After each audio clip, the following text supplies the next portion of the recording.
জি sir, yes sir, আপনি কোনো tension করেন না। আপনি যে ঠিকানা দিচ্ছেন ওই ঠিকানায় যাই ফাটুমু। খালি কি ফাটুমু, এলাকা পুরো তছনছ করে ফেলাম। ঠিক আছে স্যার, যাই স্যার। অনেক দূর যাইতে হইব, গতিটা আরো বাড়িয়ে দিই।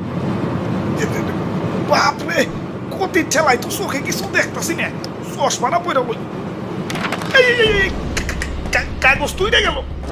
হাই হাই, যে লোকেশনে যে আমার ফুটন লাগবো ওই ঠিকানাটা তো কাগজে লেখা ছিল, লোকেশনটা তো মুখস্থ করি নাই। কাম সারছে, কি করি এখন তো ব্যাগ গিয়ারও দিয়া পারো না। আমার তো কোনো না কোনো জায়গায় যে ফুটনই লাগবো।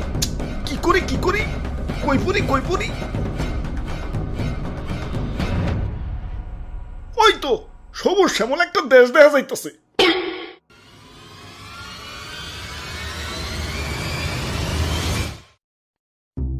ভাই যাইতে দেন ভাই, দেরি হয়ে যাইতাছে। আব্বে হালায়, তুমি কোন এসে দেখছো? চাঁদা পয়েন্ট, মানে চাঁদা ছাড়া ঢুকতে দন যাবো না। ওরে বাপুরে, ইয়া চাঁদা দেও আর আগে বাড়াও। চাঁদা তুলেন কেন ভাই? এটা তো ঠিক না ভাই। এত কথা না কইয়ে চাঁদা দিয়ে বিদায় হও, পিছে সিরিয়াল লাগছে দেখো না।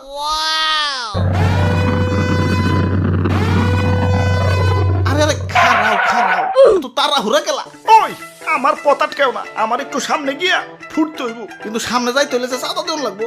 এই চাঁদা হবাই চাঁদা, এই রাস্তা দিয়ে যেই যাইব তারই চাঁদা দিতে হইব। দেন আপনার চাঁদা দাদা 150 টাকা। 150 টাকা? এই আমার কাছে কোনো টাকা নাই। টেকা না থাকলে তো যাইতে দেন যাবো না। ওই ইমার্জেন্সি ভাই, আমার একটু সামনে যাই ফুটন লাগবো, যাইতে দাও ভাই। না না, চাঁদা ছাড়া তো কোনোভাবেই যাবার দেন যাবো না।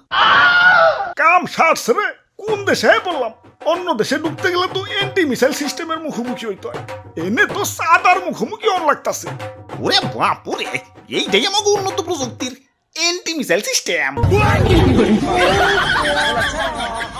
আরে ভাই বুঝতাছো না, ইমার্জেন্সি ভাই, আমার সামনে যে ফুটন লাগবো। বিশ্বাস করো ভাই, আমি তোমাকে দেশে ঢুকতাম না ভাই। খালি যে টার্গেটে যে আমার ফুটন লাগবো ওই ঠিকানাটাই হারিয়ে ফেলাইছে। এখন এটাই আমার জীবন, লঞ্চ করার পর আমার ফুটনই লাগবো, যাইতে দাও ভাই। যাও, না করছে কেরা? চাঁদা দিয়ে জেনে মনে হয় হেনে যায় ফুটোগা। খালি শপিং মলটা বাদ দিয়ে, কারণ বাঙালি 99% এখন শপিং মলেই। ওরে বাপুরে, ইয়া চাঁদা দেও আর আগে বাড়াও।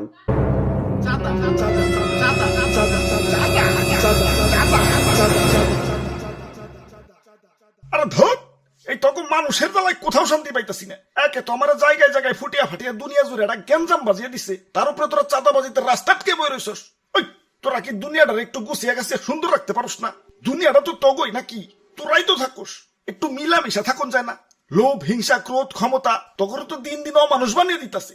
আরে আমার ভাবতেও অবাক লাগে, এই মানুষ আমারে বানাইছে ওগো নিজে কই ধ্বংস করার জন্য। কিছু মানুষের রাজনৈতিক ঝগড়া আর ক্ষমতার লোভ শাস্তি দিচ্ছে সারা দুনিয়ার নিরীহ মানুষদের।